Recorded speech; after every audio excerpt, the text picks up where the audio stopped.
Your financial needs aren't independent of each other, so your financial advisors shouldn't be either. At Mercantile Bank, our experienced United Wealth professionals are united to serve you and your complete financial planning and wealth management needs. Are you just starting your investment journey or need to roll over a retirement plan? Do you need to plan for a loved one with special needs or for your own life after work? Maybe your business needs a succession plan or you want to enhance your employee benefit programs. Whatever steps you need to take, our United Wealth experts are ready to take them with you. Together, we are united. Hi, this is Ron Kinscherf. This is the Business Spotlight brought to you by Mercantile Bank. We have Ben Robinson from Ben Robinson Guitars with us. Thanks for coming over. Yeah, thanks for having me today. This is going to be fun. All you do is build guitars. I build guitars. Only electric guitars, right? I build electric guitars. I do electric guitars and basses. So okay, a 4-string and a 5-string bass, but they're all electric guitars. I don't do acoustic instruments. Why don't you do the acoustics?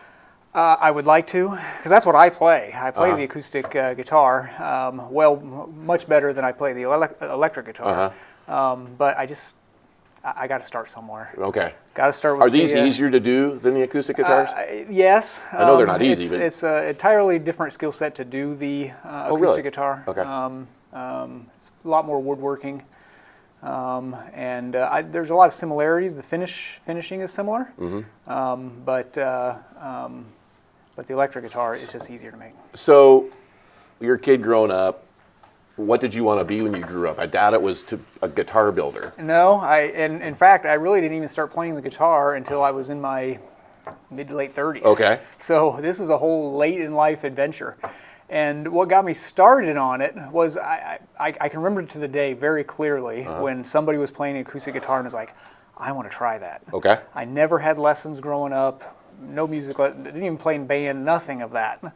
And I think I want to try the guitar. So I went to the store, bought the El Cheapo, started playing it, and learned a ton of bad habits. And really, though, in March of 2016 was a watershed moment, because prior to that, life was good, life was great, everything was fantastic.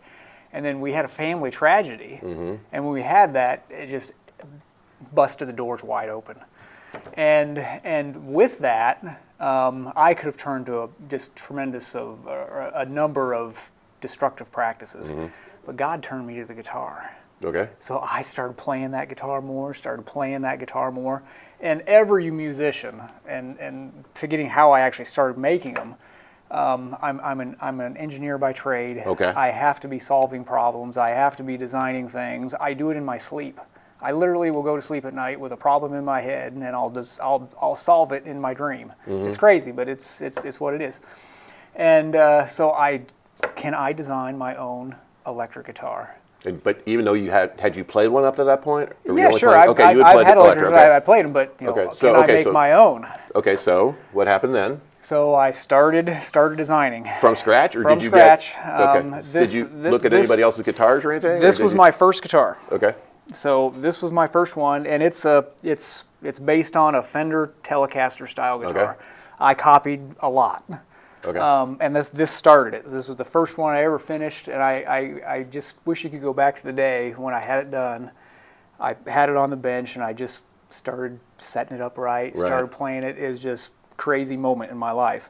So this was number one. Okay, but a lot of people, when they build their first one, and then they build more and more and more and more, they think their first one isn't any good anymore. Oh, yeah. Is that similar? Like, man, I wish I would have done this. I look at this now. I look at this now compared to what I do. Yeah. It's like, oh, my word. So what's wrong with that one compared to what you do now? I mean, we've got a couple other ones here. Yeah, there's a lot. Does it sound different? It does. The sound on these are a lot better. The neck is a lot better. It's a lot more playable. Okay, so that's the part I don't get. All right, so how is the neck on that one different than the other ones that you build? What makes a neck a different? It's just a piece of wood. In my mind, it's just a hunk of wood. It is a piece of wood, but getting all those pieces, the frets, the strings, the nut, the scale length, getting all that to work together to make good music. Think of it this way. Okay. You can have a guitar that just looks absolutely stunning, and it plays terrible and it sounds terrible because the design behind that stunning body is not right. So then you can have a guitar that is just beat up and looks terrible and sounds absolutely fantastic, and it's because all the details on the music and the notes and the strings and the hardware, all that is right. Okay, so have you made the perfect guitar yet, Or are you always improving on what you've done before? I am constantly improving. Okay, so if I called and said, "Hey, I want a guitar," do you meet with me and then like I do. Do I you have fit them like yeah, golf clubs type of thing? You can. Okay. I really have a couple of different ways that I make guitars. These that you see here, these are what I call they're my stock guitars. Okay, like so your this specs. guy, yeah, this is my spec guitar. So I call this guy here the Icon, and it's loosely based on a Fender Telecaster style, but it's still my own design. It's got this extra horn in the front there. Okay, define horn. It's this. We'll grab it here. So this extra horn right here. Oh, that okay. This extra horn. This side here is total Fender Telecaster, but I added this horn over here because it gives it more attitude. It's just. But does it affect the music attitude. though? No, does it looks. Okay, it just looks. It okay. looks. Okay, It so looks. when you design this for the music piece of this, okay, you're talking about the neck and all that Yeah. type of stuff. What else is critical to make this guitar better than the one you started with? The most critical thing is getting this dimension from here, from the nut to the bridge right here. This is the scale length. Okay. And it has to be set very, very closely. Then the next thing is half scale. Right here at the 12th fret is half scale. So if I play this note here, that's an E note. If I play that note here as well, it's an octave higher. Right. It should also be an E note that perfectly matches the open string note. Okay. Right, and then you can hear it. Right. Yeah, okay. It's just an octave higher. But can you do that by ear now, or do you have a tuning No, I have a fork or tuner. something? Yeah, Okay, I okay. use a tuner because you want to be very, very, very precise, because great electric guitar players play all over the neck. Right. I mean, they play the whole neck. Right. Well, you want this note down here to be perfectly in tune. And if you don't have that intonation set right, so your number here is off a little bit, you don't have your intonation set right over here a little bit, this note is either going to be a little sharp or a little flat, Okay. and it's going to sound out of tune. Okay, so this is the stupidest question you probably ever got. Why isn't there a hole in this guitar like an acoustic guitar? The acoustic guitar is using the vibrations of the string to resonate inside that sound chamber. Okay. These don't have sound chambers. Okay. They're using magnetic pickups that are sensing the vibration of that string and Okay. changing it into, an output that your speaker will put out. Changing the dimensions of this piece here, you talked about the horn and all that. Does that affect the quality of the music? No. Okay, so this could be whatever shape you want it to be. It can be And this whatever is just shape. to make it look really cool and Yep. sharp, right? Okay, so you have buttons here and a button here. Yep. Do all the electric guitars have these type of things on Yes. them? Okay. Yes. So what this switch here is going to allow you to do is you can select which pickup you want it to use. So this is what we'll call the neck pickup, and by itself it's got a warmer sound. You can use the bridge pickup back here. This is going to be a brighter, more of a bite sound. Okay. Or you can combine them together. Volume, you want to be soft, you want to be loud. Okay, that's what that is. Okay. And then tone. But I see my guitars, I always put little surprises in my guitars. So this is actually a switch. Okay. And what this does is typically when I'm running both pickups here, you're going to get a certain sound. But if I change the switch position, it'll route them in series rather than parallel. Big fat sound. Okay. So you've been doing this for less than 10 years, right? Yeah, less than 10 years. How many have you made? Oh goodness, I'm probably probably close to like 35 to 45, somewhere in there. Okay. Okay, so this is your primary job. Yeah, it is. Okay, so how long does it, if I come in and say, hey, I want you to make me a guitar, how long does it take you? It varies. I mean, one of these, what I tell everybody is if you just come in and want me to start from scratch and build one of these, it's 4 weeks. Okay. And the reason is the finish.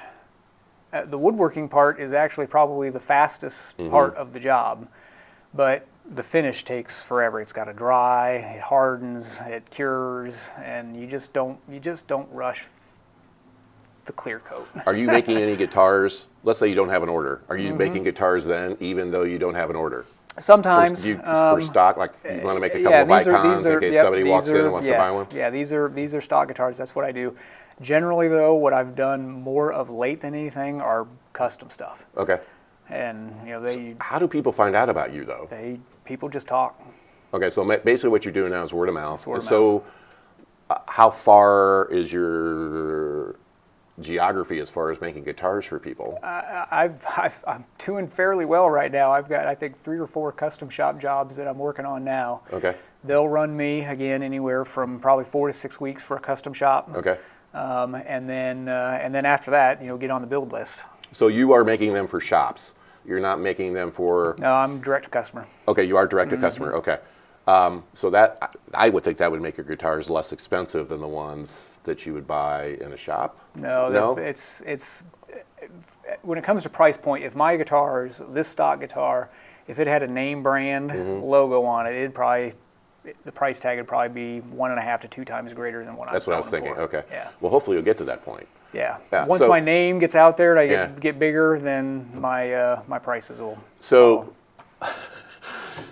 you're married. Mm-hmm. What did your wife say when you said, "Honey, I'm not going to be an engineer anymore. I don't know what you did prior to this. I'm just going to build guitars for a living"? Yeah. Yeah, and that had to be an interesting discussion. It was an interesting, but here's the thing: it didn't happen overnight. It wasn't like one day I wake up and say, "Well, this is what I'm going to do." Right. So I really worked on this, got busy on it probably about 2019. So okay. All right, and then COVID, you couldn't do anything. Right. So I'm in the shop designing guitars. Okay. And still working, doing my normal day job. And boy, I'd really like to do this. I got going on like I have something, right? I have an ability. I can design. I can program CNC machines. I can do all of these things, and I really want to give this a shot. And so we just started talking about it and made some financial plans about it, and probably I want to say it was 12 to 18 months we talked about it. And June of 23, all in. So I'm gonna ask you a question. I ask a lot of the musicians we talk about here is like, are you making a living doing this? Not yet. Not yet. Okay, so you're okay. Because it's like once some of the people in Nashville we've talked to is like, I'm able to survive making what I'm making, but I have a second job. But you don't have a second job right now. I where I came from, I'm still working 1 day a week. Okay, you are working. Okay, so that does help. Yeah. Okay, so how do people get a hold of you?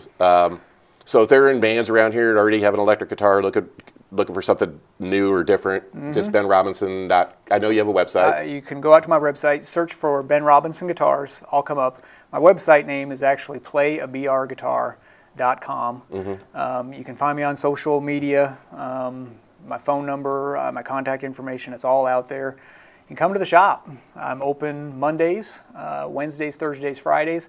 Probably best to call because I'm the one-man band. No pun intended. No pun intended.